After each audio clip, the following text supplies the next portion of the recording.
Welcome to MBBS classes with Ashish. इस video में हम अम्बलाइकस के बारे में पढ़ेंगे, जो कि शॉर्ट नोट के पॉइंट ऑफ व्यू से बहुत ही एक इम्पॉर्टेंट टॉपिक है। तो चलिए अम्बलाइकस के बारे में सबसे स्टार्ट करते हैं। तो अम्बलाइकस है क्या? तो अम्बलाइकस एक स्कार या मार्क है एंटीरियर एब्डोमिनल वॉल पे। तो अम्बलाइकस क्या है? इट इज़ स्कार और mark on anterior abdominal wall wall. अब नेक्स्ट पॉइंट आता है इसके इंट्रोडक्शन में, वो है कि आखिर बनता कैसे है।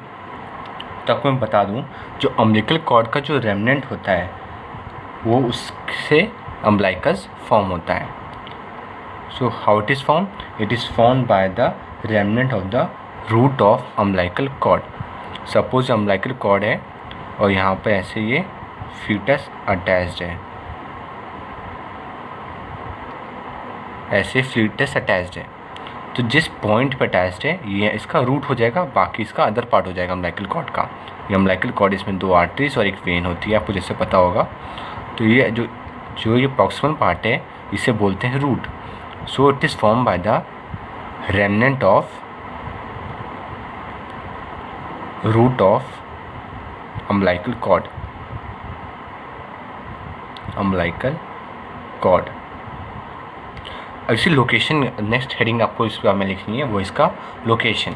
तो इस लोकेशन की बहुत ही, इसका लोकेशन की बात की जाए तो इसका लोकेशन वेरिएबल होता है। इसका क्या मतलब है? डिफरेंट पर्सन्स में ये डिफरेंट पोजीशन पे प्रेजेंट होगा। पर इन जनरल एक अडल्ट में, तो एक अडल्ट नॉर्मल अडल्ट मैन में इसकी पोजीशन होती है, एक अडल्ट मैन में इसकी पोजीशन होती है L3 और L4 वर्टिब्रा के बीच में जो इंटर वर्टिब्रल डिस्क होता है। जैसे ये L3 है, ये L4 है, इसके बीच में जो इंटर वर्टिब्रल डिस्क है ये इसके फ्रंट में प्रेजेंट होता है। So in a normal adult person umbilicus is present in front of the intervertebral disc between the L3 and L4 vertebra. That is the 3rd and 4th lumbar vertebra. But जैसे बताया कि इस location variable होती है, और अगर कोई infant है या फिर ओबेस या हेफ्टी पर्सन है जिसका जो स्टमक है या एब्डोमेन है वो पेंडुलस शेप में, पेंडुलस में तो क्या हुआ, ऐसे बल्जिंग पैटर्न में, तो उसमें जो पोजीशन होती है अम्बलाइकस की वो थोड़ा नॉर्मल से लोअर हो जाएगा। यानी कि 3rd और 4th इंटरवर्टिब्रल डिस्क के बीच की जगह इससे थोड़ा लोअर हो जाएगा, यानी 4th या 4th के थोड़ा नीचे। सो इन इन्फेंट एंड ओबेस ये कहाँ पर प्रेजेंट होता है? इट्स स्लाइटली लोअर और in person with pendulous abdomen.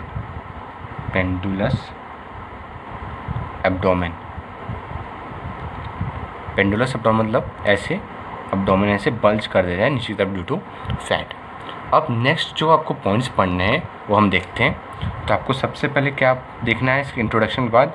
इसका देखना है एनाटॉमिकल इम्पोर्टेंस, दूसरा आएगा एम्ब्रियोलॉजिकल इम्पोर्टेंस, और एट लास्ट हम देखेंगे इसका क्लिनिकल।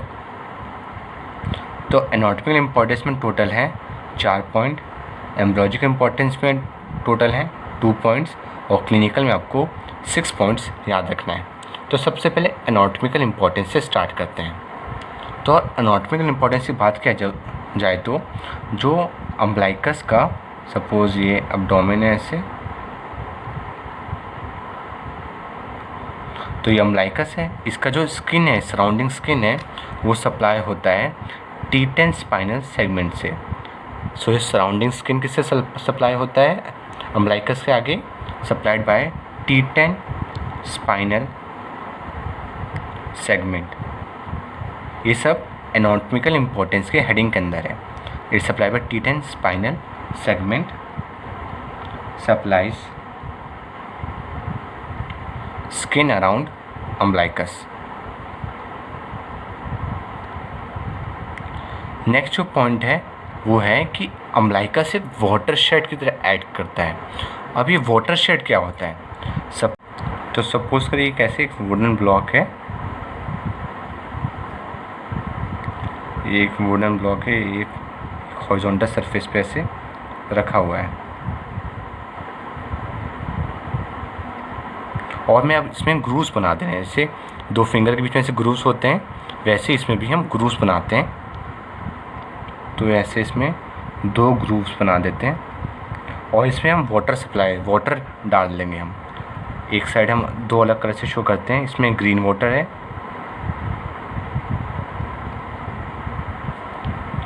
इसमें ग्रीन वाटर डाला हमने, ये पूरा ग्रीन वाटर हमको फ्लो कर रहा है, और दूसरे में हम रेड कलर का वाटर डाल देते हैं। तो दूसरे में हो गया रेड कलर का वाटर। तो इसके जो बीच का एरिया हुआ, जो इसका ये वाला एरिया है, इसे बोलेंगे वाटर शेड एरिया। तो वाटर शेड एरिया 2 वाटर या 2 ऐसे डिफरेंट लिक्विड्स को सेपरेट करता है जो एरिया, उसे बोलते हैं वाटर शेड एरिया। तो umbilicus act as a watershed area. मतलब सपोज करिए ये अम्लाइकस का प्लेन है, तो इसके ऊपर जो भी वीनस ड्रेनेज या लिम्फेटिक ड्रेनेज होगा उसका मूवमेंट अपवर्ड डायरेक्शन में होगा, और इस प्लेन के नीचे जो भी लिम्फेटिक से वेनस ड्रेनेज होगी उसका मूवमेंट लोअर डायरेक्शन में होगा। जिसका मतलब हो जाता है ये, इसी को बोलते हैं वाटर शेड एरिया। अब जो ये थर्ड, ये हो गया सेकंड पॉइंट। अब हम देख लेते हैं थर्ड पॉइंट क्या है। थर्ड पॉइंट में मैं आपको बता दूं कि जो अम्लाइकस है वहाँ पर जो पोर्टल वेन्स होती हैं और सिस्टमिक वेन्स होती हैं उनमें एनास्टोमोसिस होता है। तो पोर्टल वेन्स क्या होता है, ये 2 ऑर्गन्स के बीच में जो वेन्स ट्रैवल करती हैं, कनेक्शंस करती हैं, उन्हें वो से बोलते हैं पोर्टल वेन। सपोज करिए लीवर है और ये है मिडगट, तो जो वेन्स इससे लीवर से यहाँ पर आएंगे इंटेस्टाइन में, या इंटेस्टाइन से लीवर में जाएंगे, उन्हें बोलेंगे पोर्टल वेन्स। और जो डायरेक्ट आउटर के ब्रांचेस से हार्ट के डायरेक्ट ब्रांचेस सप्लाई होंगे उन्हें बोलेंगे सिस्टमिक वेन्स।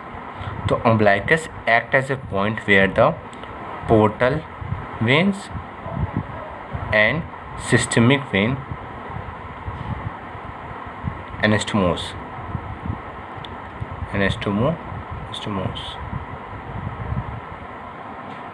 जिसे बोलते हैं portocaval anastomosis. So umbilicus act as a point where the portal veins and the systemic veins anastomose। और अगर जो पोर्टल वेन्स अगर डायलेट हो जाएं, जैसे कि हाइपरटेंशन में, तो लास्ट पॉइंट क्या है, इन केसेस लाइक हाइपरटेंशन में पोर्टल वेन्स पे जो प्रेशर लगता है वो ज़्यादा लगता है। सपोज ये कोई वेन है, इसमें नॉर्मल से अगर ज़्यादा प्रेशर लगाया जाए तो ये ऐसे डायलेट हो जाएगी। तो हाइपरटेंशन में क्या होता है, वेन्स, पोर्टल वेन्स डायलेट कर जाती हैं। सो इन हाइपरटेंशन जो एनास्टोमोसिस है, anastomosis open up to form dilated veins. एक पर्टिकुलर कंडीशन की बात किया जाए तो एक कंडीशन होती है जिसे बोलते हैं कैपेट मेडुसे। उसमें क्या होता है, मतलब हाइपरटेंशन में राइज होता है, अम्लाइकस के अराउंड जो वेन्स हैं वैसे रेडिएटिंग मैनर में एसिड डायलेट हो जाती हैं, रेडिएटिंग मैनर में। तो इसी जो स्टार शेप या रेडिएटिंग मैनर में जो वेनस अरेंजमेंट हो जाता है डिस्टेंडेड वेन्स का, इसे बोलते हैं कैपेट मेडुसे। तो इसे क्या बोलते हैं, कैपेट मेडुसे।